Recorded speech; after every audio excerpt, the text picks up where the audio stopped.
ready to paint our rattles, and as you bring your rattle into your workspace, take some time to really connect to this sacred object, charge it with your energy, infuse it with your intention. And the first step we're going to do is actually write our intention on the rattle directly. This is a good time to use your charcoal, vine charcoal if you have it. You can use a pencil or a Sharpie marker as well. And I'm going to write my intention on here. It doesn't have to be legible or look nice or be readable at all. My intention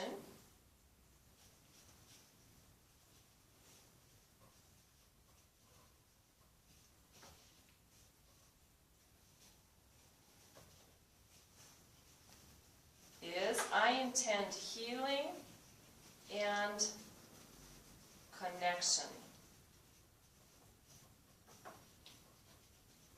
Sign it so that you're really claiming it, really owning it. And again, this doesn't have to be legible. And date it so that you're bringing it into present time. If you want to bless it in other ways, sprinkling holy water, or rose water, or essential oils onto it, you can certainly do that as well. I'm going to take my spray bottle and wet my sponge that I have. You can use any kind of a household sponge. It doesn't have to be a fancy art sponge. And I'm just going to loosely apply paint over it, creating an environment. As I'm doing this, my intention is to open that doorway that we walk through and really call the energy of the symbol forth into this realm. And you'll notice that I do that. If you've written your intention with charcoal, it begins to really blend in. It's an infusion happening. And you can continue to bring your mindfulness and your attention into this process as you do it. You can go back into the dream of the journey and just continue dreaming into that being that you encountered. You can bring the color back down the stem of the rattle, because I just like to have all the parts of the rattle, including this wood stick that I've inserted into my paper mache rattle, be integrated. And your hands will get messy, but that's part of the process. Art making isn't fun if it isn't messy. Okay, at this point, as that dries, I'm going to really connect back into the symbol that I saw. And perhaps you've made some sketches in your notebook and you've figured out the size or the design.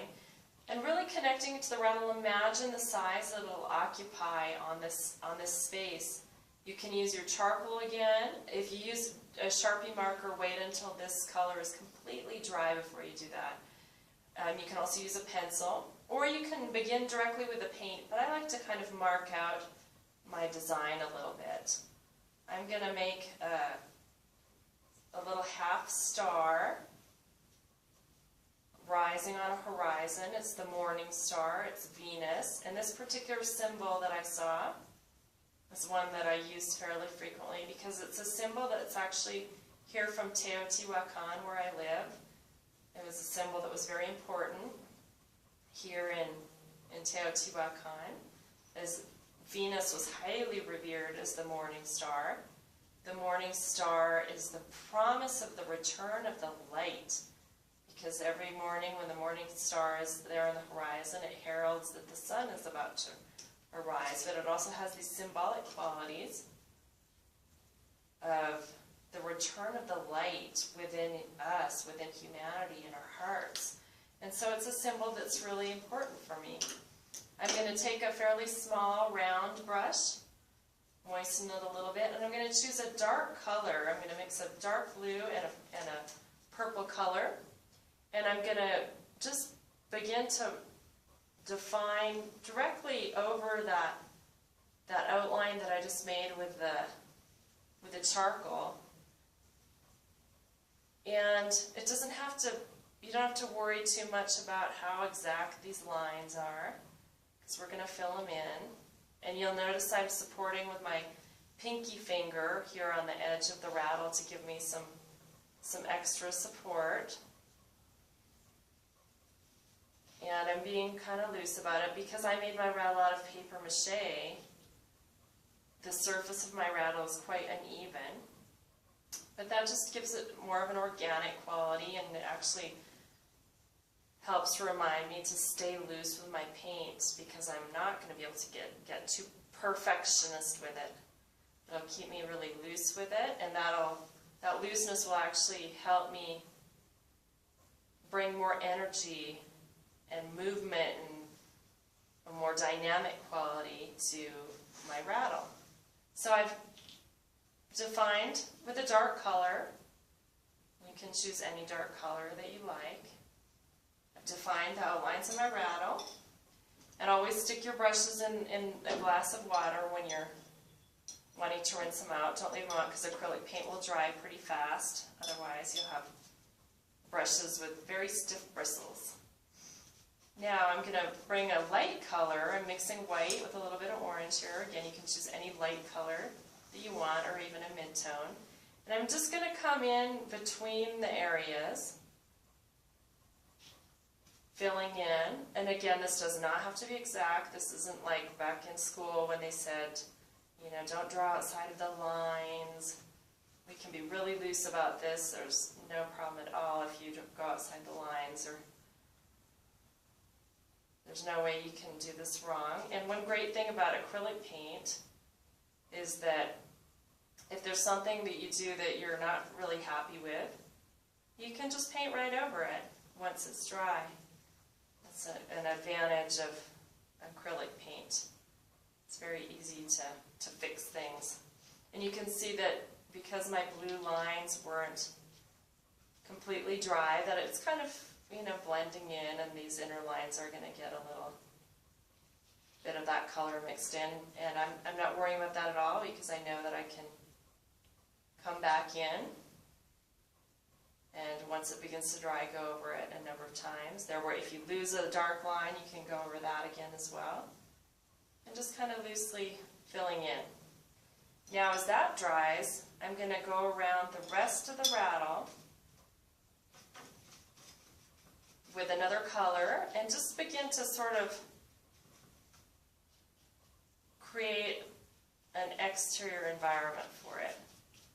Just kind of coming around. I'm leaving a little air border around there like an aura, a little bit of a glow. And that just provides more energy to that symbol as if it's emanating light. And I'm really, really loosely bringing this other color around the outside. It's possible that in your vision that you saw more than one symbol. And that's great. You can put the other symbol on the back side following the same steps that we just did. I'm just going to bring a solid color around and allow the main symbol to be the priority. Again, you can bring this around the base.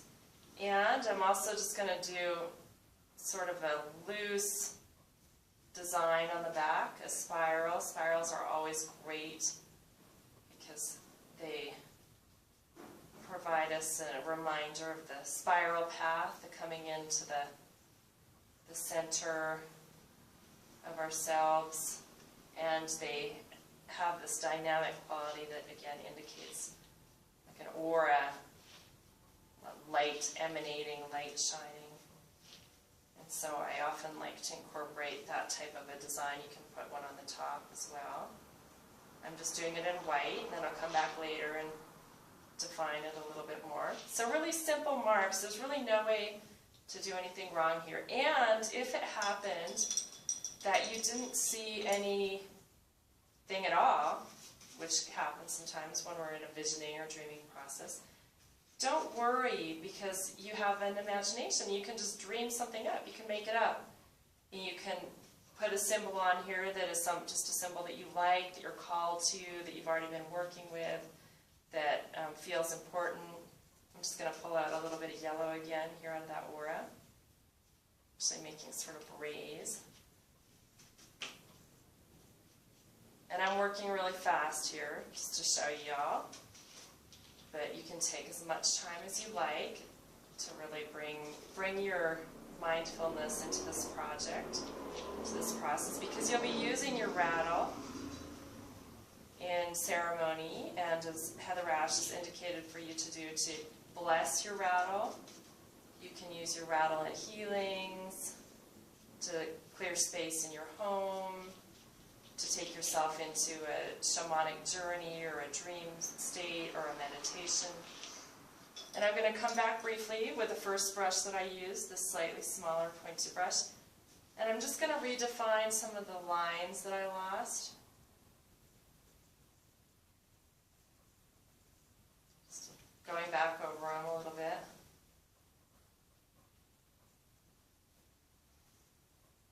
And again, I'm still staying pretty loose with it.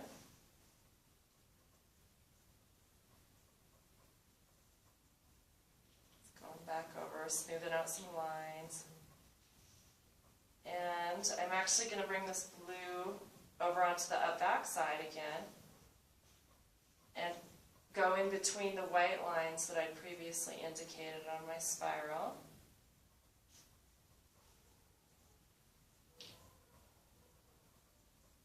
Just kind of draw them out again really loosely.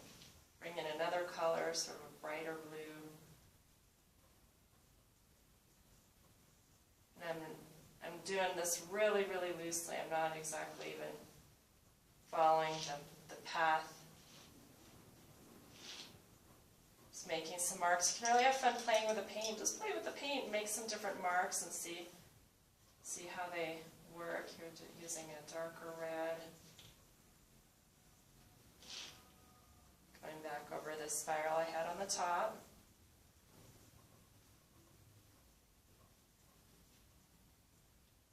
Just pulling in a couple different colors through. And here on my main symbol, my Venus symbol, I'm also going to bring in a couple colors.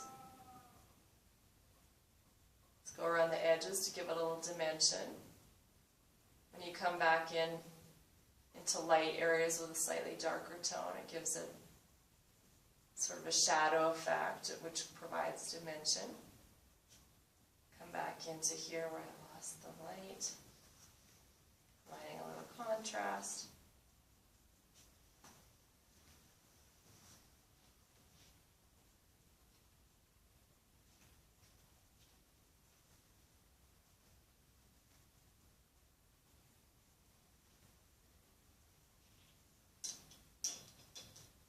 And I'm just going to define this little aura down there. And as you're working, also just continue listening back in for new information. You can go back into the vision, and perhaps you get a new message like, this symbol wants little rays of light coming off of it, like a star.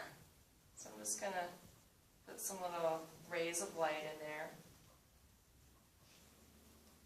Come back and lighten up the white a bit. And here a little bit lighter. And I did sort of spread the paint out in a way I didn't want to, but that's not a problem. You can just come right back in and work back into it. And as it dries, it'll be easier to work over if there are things that you don't like so much. But it's really easy to do it.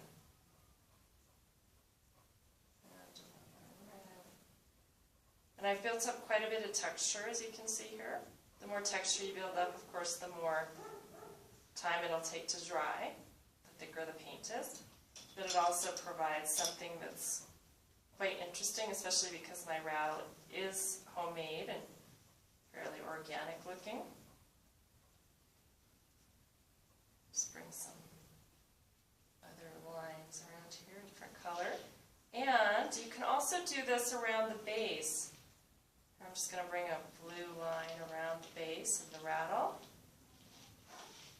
And you can apply repetitive sorts of patterns that give it a great graphic sort of element.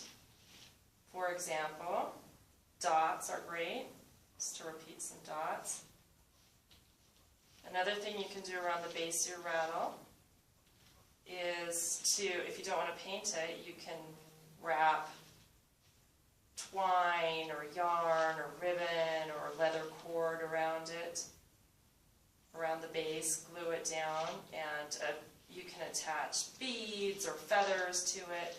You can also puncture a hole in the top and insert some feathers and just fix them there with a little drop of glue. And that also contributes to the sacred qualities of it if you put a sacred object or some special feather that you found. And just a couple more little darker rays of light around here, as if this Venus symbol is just emanating light and energy. And as you begin to come to closure, shake your rattle as well, because the visual will look different also as it moves, and as you begin to use it in ceremony. Really continue this process of connection with the symbol, and you'll discover that your connection grows and deepens the more that you use the rattle, not only because you've made it and infused it with your energy, but because you continue to connect with your own creation. I hope you've enjoyed this process of painting the rattle. Here's another example of a rattle that I made, so you have a couple examples to work with. And I hope that you have a lot of fun with your creation and with your blessing process in your rattle. Thank you so much for joining me.